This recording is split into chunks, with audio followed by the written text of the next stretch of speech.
ek julle van die aardse dinge vertel en julle nie glo nie, hoe sal julle glo as ek julle van die hemelse vertel? En niemand het opgevaar in die hemel nie, behalwe hy wat uit die hemel neergedaal het, naamlik die Seun van die mens wat in die hemel is. En soos Moses die slang in die woestyn verhoog het, so moet die Seun van die mens verhoog word, sodat elkeen wat in hom glo, nie verlore mag gaan nie, maar die ewige lewe kan hê. Want so lief het God die wêreld gehad, dat hy sy enige gebore Seun gegee het, sodat elkeen wat in hom glo, nie verlore mag gaan nie, maar die ewige lewe kan hê.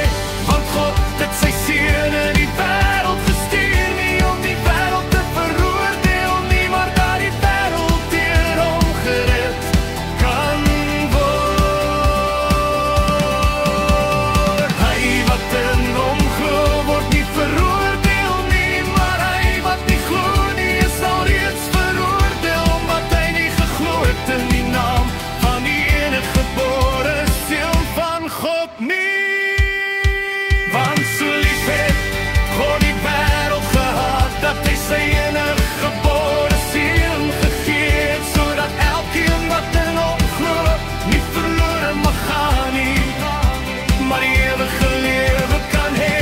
Want God het sy Seun in die wêreld gestuur, nie om die wêreld te veroordeel nie, maar dat die wêreld deur hom gered kan word.